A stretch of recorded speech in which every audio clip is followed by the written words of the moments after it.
You're listening to Liberty Buzzard with Dustin Hammett and Thomas Umstattd Jr. Episode 30. I'm Dustin Hammett. I'm Thomas Umstattd Jr. Welcome to the show where we clean up the highway of cultural conversation. It's a messy job, but somebody's got to do it. And today, I think we're going to talk about Thomas's interesting morning. Thomas, tell me about your morning. I had a bit of a religious experience. I now understand why Tesla's stock is so valuable, despite the fact that they are not selling hardly any cars. So to explain what I mean, I want to go back to, I remember studying in high school, people describing riding on a train for the first time. So imagine your whole life, the fastest you've ever moved is on a horse. And let's say you're not a horse rider. So you only moved at a trot, maybe just a walk. It's the fastest you've ever moved. You've never galloped. You've never raced on a horse. So you've moved at maybe, let's say, 8 miles an hour max, 10 miles an hour max. And then you get on a train that hurtles down a track at 40 miles an hour. And you're like, oh my gosh, I am going to die. And I remember reading a poem that somebody wrote about just the exhilarating experience of riding on a train at 40 miles an hour. Now, for us, riding on a train at 40 miles an hour is not at all remarkable, because we ride regularly along the highway at 60 miles an hour, 80 miles an hour if you have access to the Texas Autobahn, without breaking any speed limit laws. And so 40 miles an hour does not seem at all remarkable. And but when you have such a big leap in technology, suddenly you realize how the whole world is going to change. So a listener of the show, a friend of mine, Kevin, invited me over to test drive his brand new Tesla Model S car. So first off, we have the best listeners in all of podcasting. No one has better listeners than us. Thomas, I don't know if Kevin realizes that you have a co-host. Just saying. Continue with your story. Yeah. So, Kevin, if you want to see how that car really drives, have a former city cop drive it. He has had special training. But anyway, so we get in this car, and it was so obviously a car made by a computer company rather than a car made by a car company. And it was like stepping into something from the future. Car companies make these tiny evolutionary changes where each year is hardly any different from the year before. And you really have to go back decades before you really see cars that are that different. I mean, they have really minor, subtle changes. This was not like that. It was, first off, all of the knobs and gadgets and like dials and controls were all gone. There was not a single control or button anywhere on the cockpit. And that allowed it to have this entire dashboard was effectively one giant air conditioning vent. And let me tell you, it could blow cold air. Like in Texas, you've always wanted your entire life a car to be able to blow cold air, which is really fascinating because it doesn't really need it, because it's all driven. The car is all driven by your phone. You can turn on your car from your phone. You can turn on the AC from your phone. So while you're walking out to your car in the parking lot, it's already cooling itself down, so you're not burning yourself on the buckles. There was no park. The car parks itself automatically, or gets into park mode once you step on the brakes. It just, puts a little hold icon, and it's perfectly silent because it's an all-electric car. And its torque, which is the feeling of being pushed back in your seat when you step on the gas. There's no lag when you step on the gas, so you're instantly pushed into the back of your seat.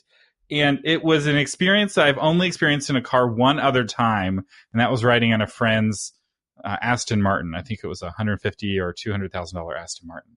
And Tesla has achieved similar driving experience with their bottom of the line or second from the bottom of the line car, in my not professional car driving opinion.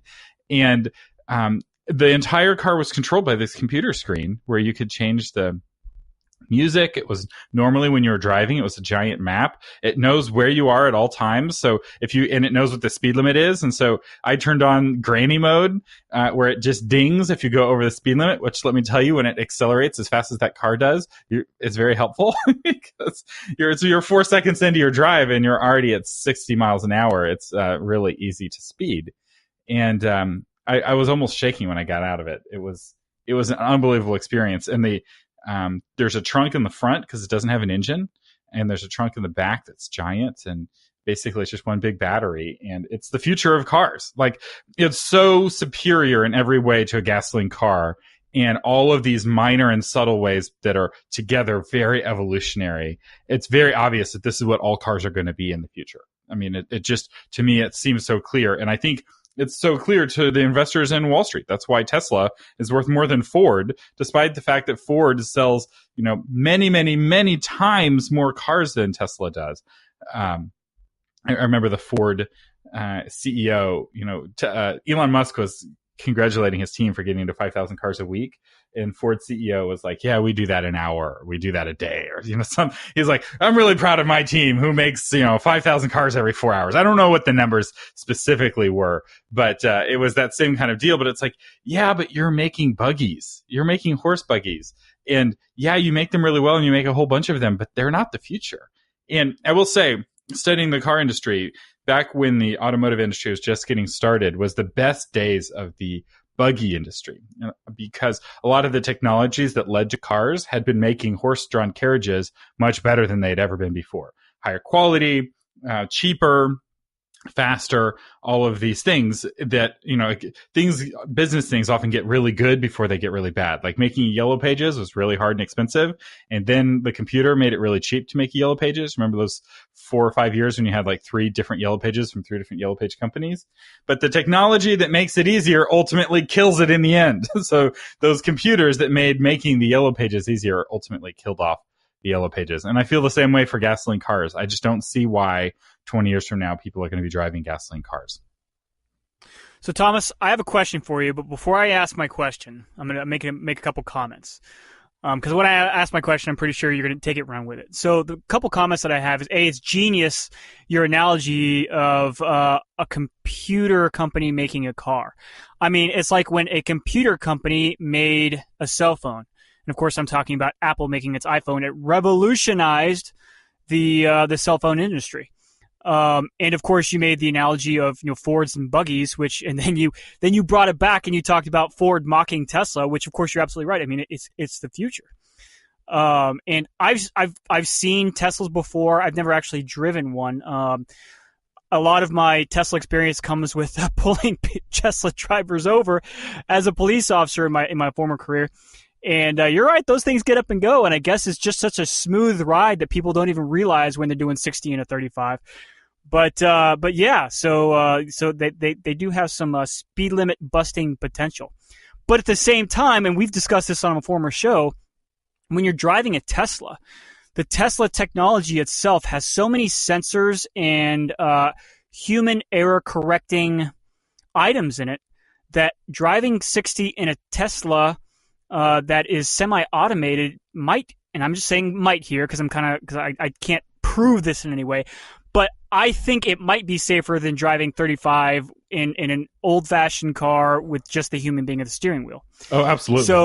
So I mean that's an interesting perspective, right? Yeah, you can bust a speed limit, but you're going to be so much safer because the Tesla car will stop you as a driver before you make a terrible mistake, and it's got all these sensors to help stop you from making terrible driver mistakes. So it's an interesting point.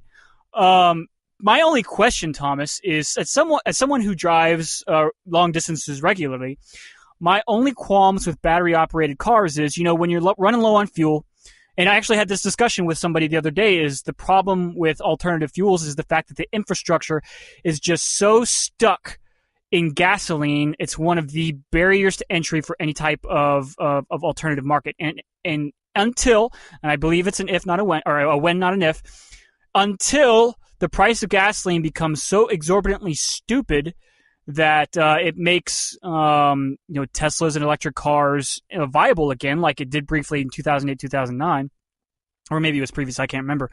But around that time frame, there was a spike in sales of hybrid cars, especially, but also electric pure cars and the Priuses, etc., because the price of oil had gotten so ridiculously stupid that gasoline was it was painful to buy. So all of a sudden, it made sense to buy these hybrid vehicles. So my question to you, getting back to my question, is on these long-distance drive for an electric-only car, what is the charge time on this Tesla? and I can pull over to any gas station on my route from Austin to DFW and fill up on gas, and 5 minutes later be back on the road. What is the answer for when your battery is low on charge on a long distance drive? So when I was driving the Tesla, I want to say it was like 70 or 80% full charged on the battery, and it had enough miles left in the battery to get us to Dallas with driving around in Dallas left over. So the battery can handle almost all drives you'd ever want to do without needing to charge along the way. And Tesla has been rolling out charging stations, and I know Walmart's been putting in charging stations. And that's why I am saying, 20 years from now, I don't see why anyone would drive anything else, because what's going to happen is there's going to be this tipping point where we're already at like enough charging stations for you to live your life. And a lot of businesses now have, special charging station parking spots. Which I hear in Silicon Valley, actually, like there's fights in the parking lot over because there's not enough parking spots because everyone's moving over to Tesla cars. But it becomes a very smart business move. If there is a Burger King and a McDonald's, and let's say I am a hardcore McDonald's fan, but I'm driving a Tesla and the Burger King has an open charging spot in their parking lot and the McDonald's doesn't, guess where I'm eating my lunch? I'm eating at the place at the charging place. And so the charging of your car is going to be seen, in my opinion, more and more as a way of drawing people into your retail establishment. And we're not going to need gas stations as much. It'll just be a part of the driveway infrastructure. But, and supposedly people have driven across the country in Teslas. That's not really what they're meant for. But in reality, that's not what most people do with their driving. And they've already developed technology. I think Chevrolet has this with the Chevy Volt, where there is a gas engine, but it just generates electricity to charge the electric motor.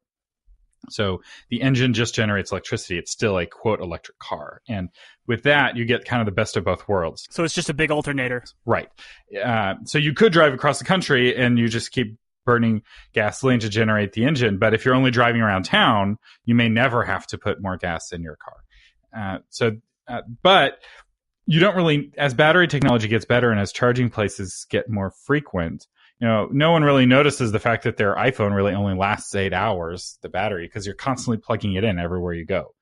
And that's how Teslas are going to be. You plug it in when you go to work, you plug it in when you go to the store, you get a really nice charge overnight when you go home.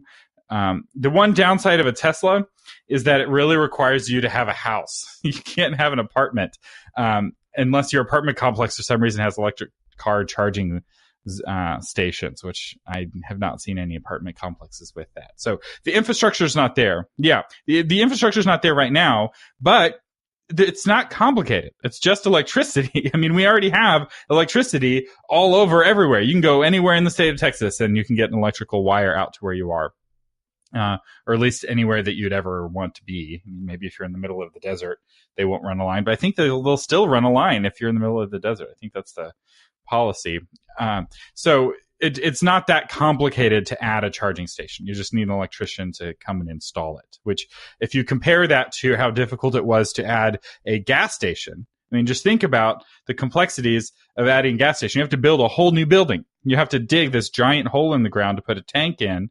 And you have to, it's very complicated and expensive, whereas you can add an electric charging station for, a tiny fraction of that cost. So I have experienced the future. I have traveled into the future and I get back into my car and I'm like, I enjoy driving my car and I still enjoy driving my car, but I now enjoy driving my car a little bit less because I know what it could be if it were an electric car, and also perfectly quiet. And which you were talking about the safety. I saw a video of somebody driving a Tesla and two cars in front of him were getting into an accident. The Tesla detected the accident before it happened and started applying the brakes as the accident was happening. We're talking faster than human reflexes. And he came to a safe stop right in front of the collision as it finished happening. He was not involved in the collision at all. That is amazing. If that were a regular car, it could have been this huge pileup of cars. But because his Tesla was smart enough to detect the collision, it prevented the accident from getting worse than it was. And that's where we're headed with self-driving cars. And there's cameras everywhere, and sensors everywhere. We were pulling out of his garage when we were first leaving. It was telling us like within inches how far away we were from the wall. I mean, it was just a car. How long does a car take to charge? I can't remember if you said this already, but I'm just trying to do the math in my head. So if you're on a long haul trip, like back when I was active duty military, I've made several cross country drives. And I mean cross country, I mean across the country. So you try to do that trip in as short as time as possible. And there was a couple times where I did the Austin to California trip in about 23 hours, and that's with me stopping, getting about a 4-hour nap in between in a parking lot somewhere, and then I took off again. I was going for the land speed record, not really, but kind of. And so I'm wondering, what's the charge time? And I'm kind of thinking ahead to the future. All of a sudden now hotels become gas stations become hotels. Maybe instead of, you have to buy the room by the day, maybe you have like a little napping couch for a few hours. So, back to the question. How long does it take to charge? So currently I'm on Tesla's website right now, and they say it takes about 30 minutes to charge. So it's about enough time to get a coffee or a bite to eat. So it's not as fast as filling up with gas. That probably takes 5 minutes, I would guess, to fill up a tank of gas, depending on how big your tank is and all of that. But if you think about it, when you're on a journey, so I'm thinking of when, let's say my wife and I, we travel to Dallas, we stop at Buc-ee's every time, and we probably spend 20 minutes in the Buc-ee's easily, just wandering around, decompressing from I-35. And Buc-ee's currently doesn't have any recharging spots, or at least not that I've noticed. I will say, as somebody who doesn't drive a Tesla, it's not like I have my eyes out for them. But I could totally see Buc-ee's in the future adding charging to their parking lot, which for Buc-ee's would be brilliant, because if you've never been to a Buc-ee's, it's like this superstore of travel and, touristy knickknacks and food. And you can very easily wander around one for 30 minutes. And from a marketing perspective, the cost of getting somebody into the door, like drawing a stranger into your door, is really high. Like, you spend a lot of money on TV and radio to get the word out. And by adding a charging station, you spend a single amount of money to get it installed, and you get a constant return. So let's say it costs $10,000 to add a charging spot, and you can add 10 for 100,000. You might, oh gosh, that's a lot of money. Like, yeah, that's a month's worth of television to advertise your store. You sacrifice 1 month of television to sacrifice your store. Now you have 10 additional customers all the time, having to spend 30 minutes wandering around because they have nothing else to do. They're trapped because they have to charge their car. You just have to shift your paradigm a little bit. And I will say, there's a reason why Walmarts have charging stations in front of their Walmarts, and many of the Walmarts I've gone to have done this. I'm like, it makes a lot of sense. Why do you get your oil changed at Walmart? Because Walmart wants you spending an hour wandering around a Walmart. You cannot wander around a Walmart without spending at least enough money to compensate them for the 50 cents worth of electricity they're putting in your car. Oh, and by the way, it's 50 cents of electricity to charge your car, as opposed to however much you're spending on gas. Maybe $1 worth of electricity. I mean, it's negligible, the cost difference. It's so much cheaper. This car will charge from empty to full in 30 minutes? That's what their website is saying. So I was totally expecting like at least 4 hours or something like that. So I think if you just plug it into a regular 110 volt jack in your house, I do think it takes that long. I think there's a fast charge and a slow charge. And for the fast charge, you need a more powerful plug, like what you have for your dryer. Like a 220. Right. But the kind that you would see at a retail establishment, the plug-in ones, would definitely be the fastest speed cost. That's interesting. So, what do you think? Because I'm sitting here and I'm thinking about what you said, and I'm like, well, at what point does the combustible engine, at what point does it become obsolete, extinct? And I'm thinking through all the scenarios, and I'm thinking about long haul trucking. Can an electric engine provide the necessary torque to be able to pull these giant rigs that require these big diesel engines? So here's what's crazy: long haul trucks already don't use gasoline. Yeah, they use diesel. They use diesel, which is an entirely different infrastructure. It's different tanks, different trucks to pull it and deliver it, different pipes. I mean, think about the cost of rolling out diesel, which used to be very popular. And now with all of the scandals, Europe is like getting rid of all their diesel cars. And so I don't think that gasoline will go away forever or completely. I think there'll still be an appeal for it, but I wouldn't be surprised if what we end up with is electric engines generate with electricity generated from a power generator that runs on gasoline. I feel like for long haul truckers, maybe they aren't able to go pure electric like what we have now, but they could go something like what the Chevy Volt has, where there's an electric engine that's pulling that. Or maybe they continue to run on diesel, and diesel actually outlives gasoline in the long term. It will be interesting, though, as gas stations start to close down, or as they start to reinvent themselves, and they have to think about how do we entertain somebody for 20 minutes? Like, what do we do? Where they suddenly start to become coffee shops and kind of reimagining themselves. This is the future that I see as inevitable. I don't see the justification as gasoline gets more expensive and as electric cars get easier. I just don't see the cost benefit analysis making sense. If they were the same cost right now, I would guess 80% of people would buy an electric car, maybe 90%.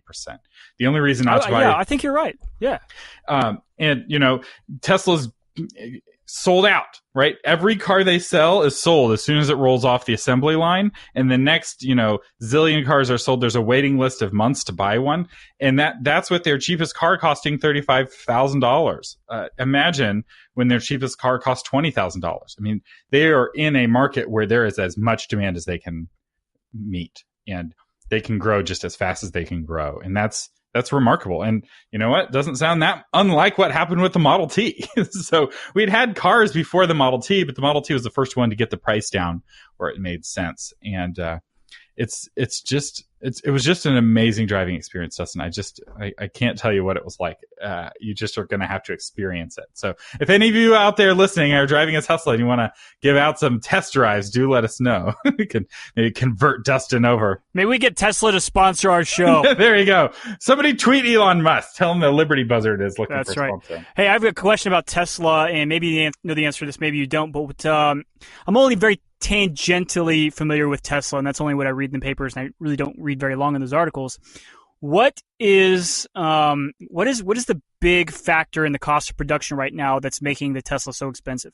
Because I understand, I think I read a while back that they were trying to make a more, maybe pedestrian is not the right word, a more democratic Tesla that was within the reach of your normal wage worker. What's the big barrier right there that's keeping them from making a mass-produced car? So I'm not an expert on like car economics. I will say that one of the challenges in general is a limit on lithium-ion batteries. So the Tesla runs on lithium-ion batteries, same kind of battery that your phone runs on, that your laptop runs on.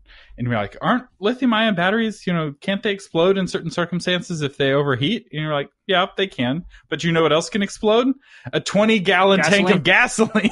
So it's like, remember, it's not about outrunning the bear here. It's about outrunning the other hiker. And in this case, the other hiker is incredibly dangerous. You're driving around in a car with a giant bomb underneath. We just take it for granted in the movies that some guy with a pistol shoots at a car and it explodes into this giant fireball, which is actually fake news. Fun fact, Thomas, that's all Hollywood nonsense. It is fake news. A car is very combustible, because your tires are made out of mostly oil, which is why they burn so long. However, most people think that when you get into a wreck in one of those very rare, I'll mention, very rare, but it does happen, wrecks where the car catches fire and the occupants inside burn to death. Most people think that the gasoline engine explodes. That is false. What usually happens is there's a gasoline leak, it catches fire, and it's not an explosion where you have a rapid acceleration of gases within a confined space. It's just more like a gradual burn, and it does catch fire really fast, but it's not an explosion. And just for any listener out there, if you do, God forbid, if you do get in a wreck and your airbags deploy, most people freak out and think that their car is smoking and catching on fire. No, it's either steam coming from your engine compartment as the coolant leaks off, or it is the chalky substance from inside the airbag, which is actually just clouding up your engine compartment. So, little tip from friendly local former police officer is, if you get in a collision, don't panic and think your car is catching on fire, but do try to get out as soon as possible. That's your fun fact for the day, Thomas. Yeah, there you go. Pro tip. And I was about to say, actually, the Hollywood puts dynamite in their cars to make the explosions more exciting, more explodey. Yeah, more exploding. A little bit of Hollywood magic. I googled while you were talking though, why are Tesla cars so expensive? And it does part of it's just supply and demand. So as the supply goes up, the cost is going to go down. That's probably the biggest thing. But they're also talking about lithium-ion batteries. And there are certain rare earth minerals that go into lithium-ion batteries that only come from like a handful of places in the world. I remember reading about this. And a lot of these places are like in Africa where the working conditions aren't very good. And what Apple did was they just bought an entire mine. I think it was a magnesium mine or some very rare metal. And they bought the whole mine so that they can ensure that the workers are treated well, and they could also ensure that they had enough of whatever this mineral was that they needed to make their batteries. So the demand for batteries is just blowing up. Everything has a lithium-ion battery now. And a Tesla car has a lot of lithium-ion batteries. I mean, we're talking the entire bottom of it, from what I understand, is just one giant battery because it requires a lot of electricity. So now instead of a bunch of little hamsters running on a wheel, it's a bunch of little iPhones running on a wheel. That's right. And Tesla actually also makes solar roofs and battery packs for your house. Yes, so I was going to bring that up. You can get your cost of driving your Tesla car down to free, potentially. You buy enough batteries and enough solar charging. You could live off the grid with Tesla technology. It's Elon Musk really is Iron Man in the sense that he's got this new vision for power and electricity and where it's going to come from. I think that in a lot of ways, and there's a lot of haters of Elon Musk out there. I'm not an Elon Musk hater.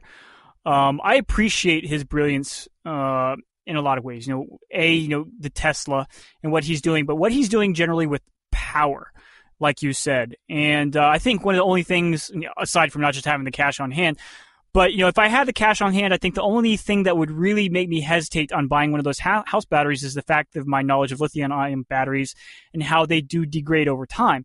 So, what is the useful life of a lithium-ion battery? And it's really not as long as I would like it to be right now before I would have to theoretically replace it. So, I haven't done the cost analysis on this, so I don't know. But is the juice worth the squeeze in this case? Is there a rate of return on one of these batteries? And I think that what Elon Musk really wants is a replacement of the lithium-ion battery. If he could find some way to have a more efficient lithium-ion battery, or just a different type of battery altogether that doesn't require rare earth minerals, that would be even superior option.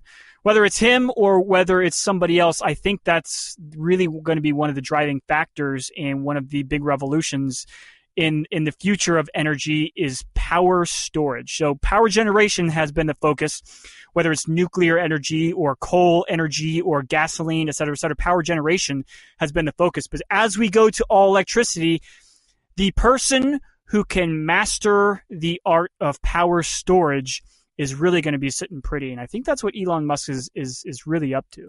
The next $1 trillion idea is the next evolutionary jump or revolutionary jump in battery technology. I remember when we made the shift from nickel cadmium batteries to lithium ion batteries. I don't know if you remember nickel cadmium batteries, but like old laptops used to use them and old cell phones. And the big advantage of a lithium ion battery was that you didn't have to drain the battery first before you could charge it. So nickel cadmium had this memory.